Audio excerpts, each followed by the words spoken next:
السلام عليكم ورحمة الله وبركاته. اللهم صل وسلم وبارك على سيدنا محمد وعلى آله وصحبه وسلم. النهاردة بإذن الله كده عايزة أعمل لكم روتين، بس روتين جامد حبتين. الروتين ده أنا حبيت أشوف نوعية الفيديوهات اللي انتوا هتفضلوا تشوفوها. عايزين وصفات اقتصادية ولا عايزين روتين شامل؟ أنا بعمل إيه في يومي؟ شامل وصفات اقتصادية، تنظيفات في المطبخ، كل اللي يخطر على بالكم إن شاء الله بإذن الله هتلاقوه إن شاء الله في قناتي. أول حاجة هنا أنا هوريكم في الروتين ده عملنا إيه أكل. قدرت أوفر وأعمل سمنة بلدي إزاي. كمان عملت شوية حاجات حلوين جدا جدا في الروتين ده، إن شاء الله بإذن الله يعجبكم. كده على السريع بوريكم أنا كنت هعمل إيه في الروتين. تمام، نبدأ بسم الله الرحمن الرحيم. شايفين السمنة البلدي المرملة؟ طبعا أنا وريتها لكم بعد ما أخدت منها وطبخت. هنبدأ بسم الله كده. أنا محوشة كمية حلوة من وش اللبن أو القشطة. كل ما بجيب لبن، اللبن اللي بيجيلي لبن جاموسي. أنا عايشة في قرية، فاللبن اللي بشتريه لبن جاموسي من حد موثوق وحد ضمناه. لو عارفة إن انتي بتجيبي اللبن من عند حد عارفة إن لبن طبيعي مش عليه مية ولا إضافات، واللبن أصلي، ولما تيجي تغليه مثلا من بالليل أو مثلا الصبح وتخليه بالليل يعمل معاكي طبقة وش حلوة، فيفضل إن انتي تعملي يعني منه القشطة أو السمنة البلدي اللي أنا هوريكم طريقتها بالتفصيل في الفيديو ده. بصوا زي ما انتوا شايفين كده القشطة مجمعاها وكنت حطاها في علبة في الفريزر. لما جمعت كمية حلوة كده ما شاء الله كده يعني تملى العين وتنفع. مش هعمل مثلا بنص طبق او يطلع لي كوباية سمنة، لا انا بحوش كمية ممكن بقعد شهور طويلة بحوش في كمية القشطة دي علشان اعمل منها سمنة تكفيني مثلا شهر شهرين، فمن غير ما اشتري ومن غير ما اكلف نفسي ومن غير ما ارهق ميزانية البيت. تمام، بعد ما القشطة كده قعدت اقلب فيها لقيت ان هتاخد وقت كبير جدا. جبت المضرب الكهربائي. ممكن تستعيني بمضرب يدوي بس هياخد معاكي وقت ومجهود اكبر وهيتعبك وهيرهق ايدك وهياخد وقت كبير خالص. انا حبيت اختصر على نفسي بما ان القشطه كانت سايله خالص.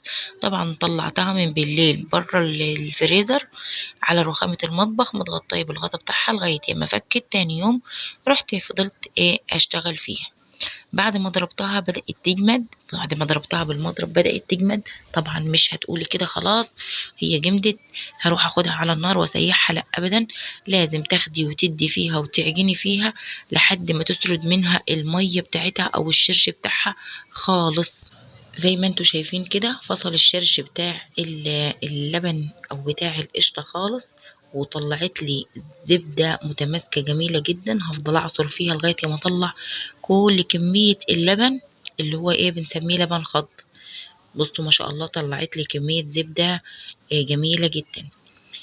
الشرش بقى ده او اللبن الخض ده احنا طبعا ما بنستغناش عنه، بناخده ممكن نزود بيه بلاص المش بتاعتنا او نعمل بيه معجنات، شوية قرص حلوين كده لولادنا يفطروا بيهم الصبح.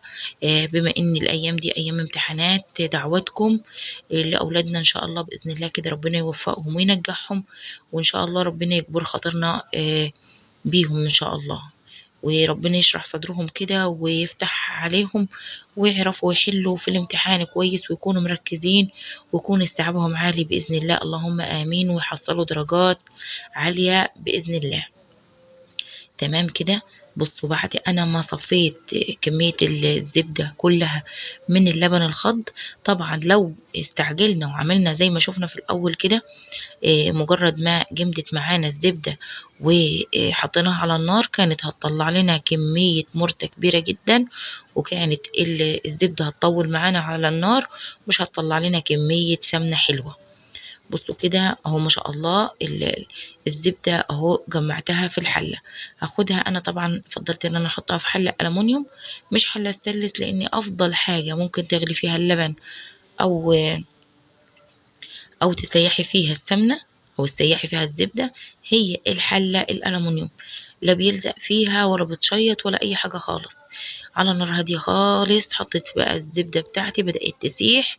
طبعا دي يا دوبك لسه بتفك او بتسيح، لسه طبعا مكونتش الزبدة كده، تعتبر نية خالص.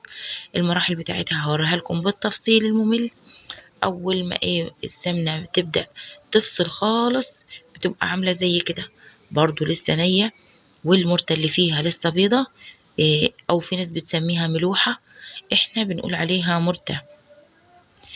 ممكن ناس بتضيفها برضو لبلاص الجبنة، ممكن تاكليها كده تغمسيها بعيش شمسي حلو.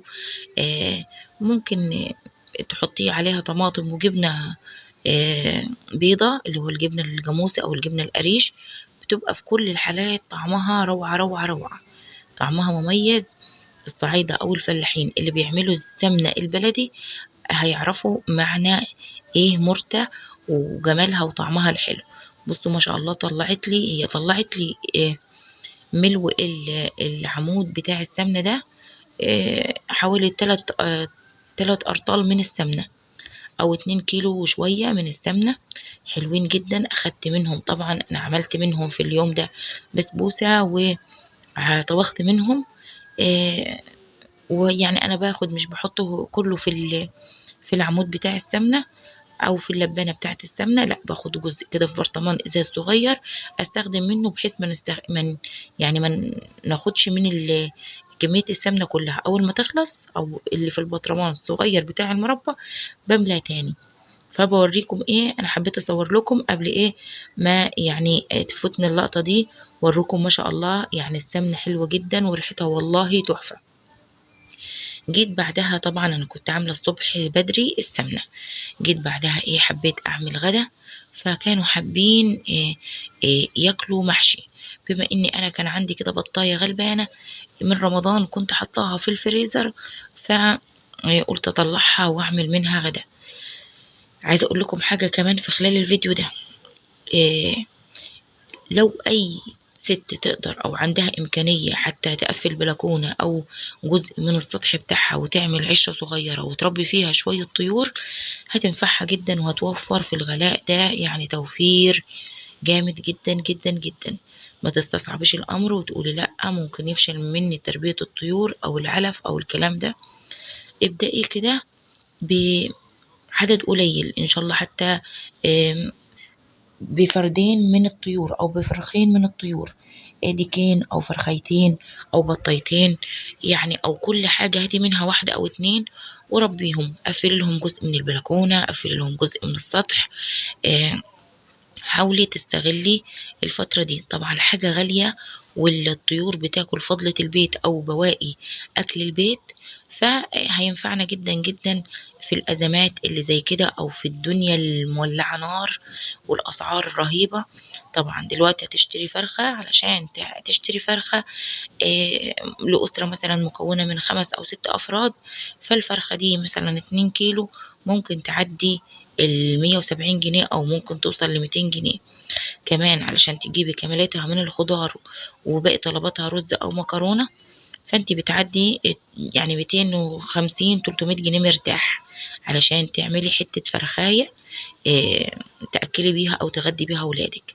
فتخيلي لما تكوني مربية حاجة زي كده تربية بيتي، هتنفعك في يوم زي كده، أو في الأسعار المولعة نار دي، حاجة ضمناها في البيت ومربيها على ايدك ومأكلاها أكل نظيف.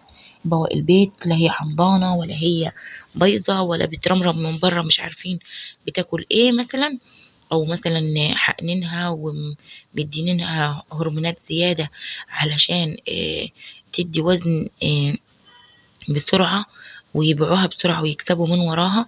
طبعا كلنا عارفين المزارع بتاعة الطيور دلوقتي كله ما فيش ضمير. الناس بتبيع الحاجة في مسافة شهر أو حاجة كده، بيقولك الحاجة كده جسمها كبير، فرخة جسمها كبير وهي مليانة هرمونات وحالتها بالحال. فيعني كل حاجة ما تكون تربية بيتي كل ما تكون أفضل وأنظف. فدي جزء أنا كنت حابة أنصحكم بيه، إني نحاول نربي في البيت طيور، حمام، بط، فراخ، أيا كان. بعدد قليل على قد إمكانياتنا، ولو الموضوع نفع معانا وسلكنا فيه وقدرنا إن احنا نربي نكتر الكمية ونتوكل على الله ونعتبرها مشروع في بيتنا. ممكن لو زاد العدد عن احتياج بيتك ممكن تبيعي منه لجارتك، لسلفتك، لقريبتك، كده هتنفعي ونفسك وهتنفعي غيرك كمان. اكيد الناس هتشتري منك لان تربية بيتي وحاجة نظيفة وحاجة مضمونة.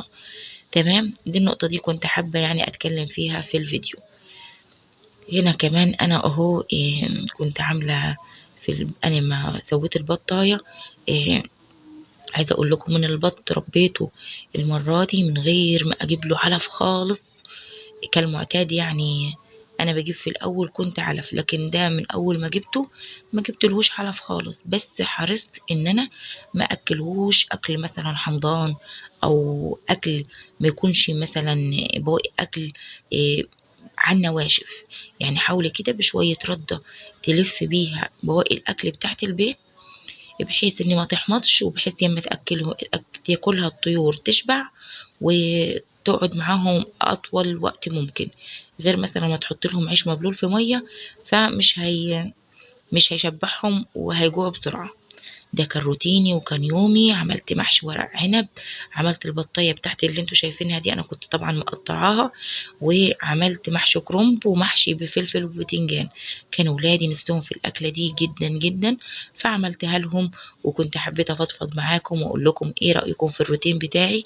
لو حبيتوا النوعيه دي من الفيديوهات اكتبوا لي في التعليقات، وان شاء الله باذن الله هنكمل سلسله روتينات مع بعضنا. السلام عليكم واستودعكم الله الذي لا تضيع ودائعه.